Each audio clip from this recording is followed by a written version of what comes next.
Grabe mga ka-dreamers, binalikan ko nga pala ang 89 years old na matanda na si Tatay Efren. Sobra talaga akong naawa sa kanyang sitwasyon ng akin nga itong makita. Pero syempre ako'y lubos na natutuwa sapagkat sa kabila ng ganyang sitwasyon ni Tatay ay nakukuha pa niya magbiro kahapon. Dahil nga sa nakita kong sitwasyon ni Tatay kaya naman binalikan ko siya para dalahin ng isang sakong bigas at grocery. Abay grabe, hindi pa nga nahawakan ni Tatay ay halos maiyak-iyak na nga siya rito. Sabi mo po kanina, nababasa yung iyong higaan. Hindi, pati yung katulingan, ito, panggato. Ay, upo po.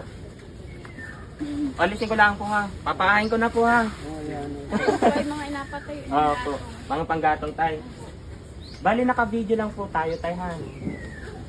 Para tayo mas lalong sumikat. So yan mga ka-dreamers, as you can see, ito nga pala si Tatay Efren, ang anak. Bali si Tatay naman ay anak ni Tatay Efren. Atay, ano yung request mo ho? Ano yung sinasabi mo po kanina? Maulan, Maobra na. matulo. Mahirap ang panggatong. Sabihin mo tayo, hindi naman po masama magano eh. Malay mo po kaya ni ka-dreamer. Aka po hindi mayaman, sabi ko po sa inyo. Pero try mo po natin. At asabihin ko na Aha. kahit may nakakabing, Opo, okay lang ho yun. hindi mamasama yun. Aha. Kahit segunda manong silin. Ganda mo anong silin. Oo. Oy, gayong pala. So yan mga ka-dreamers, nagre-request nga pala si Tatay ng shilin. Shilin? Yung kahit segunda. Oh, alam mo tayo, ako nakaranas na ako mag-shilin, yung mag-gasto bagay. Nito lang ako nag-college. Kami rin may ganyan ang gato. Sanay-sanay din ako dyan. Bala ko pong ipaayos yung bahay mo. Hindi naman po maganda. Hindi naman po maganda. Pero sabi mo po, tinutuluan ka ng ano. Nakita ko po yung bahay mo po. Ikaw, sa lahat po ng aking napuntahan, sa'yo po ako talaga Yan ang nakakita. pinakamaganda. Ito yung palasyo na pinakamaganda. Pinakamaganda. Sa may paahan ko, sinasaurang ko ng timba para maski pumatak, hindi makalat o ganyan. Ang baba siya. Nakakulukbong na. Pero bumalik nga ako para may bigay ko rin yan sa iyo. Pero tayo, sabi ko, yung plano ko sa iyo, yung sabi mo nga, request mo, gasto.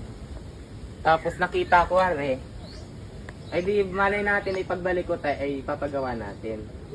Hindi lang malay. Oo, at magpapasko. Aha. Babalik kami tayo. Ako yung akin ay advance.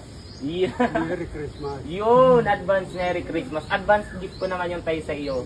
Marahil sa ngayon wala pa, pero darating din tayo Darating dyan. yun.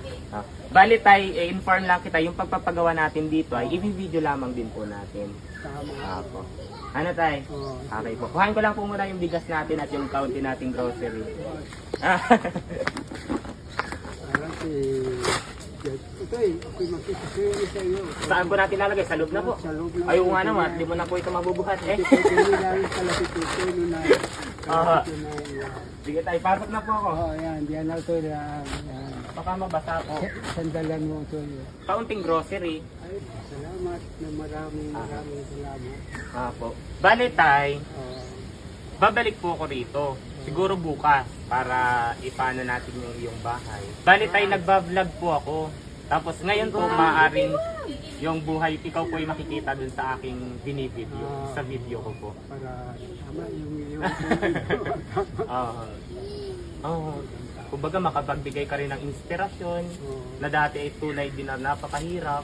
Diga po. Sabi nga po yung buhay natin parang gulong. Minsan nasa ibabaw, maalwan, minsan nasa ilalim, sobrang hirap. Pero gugulong.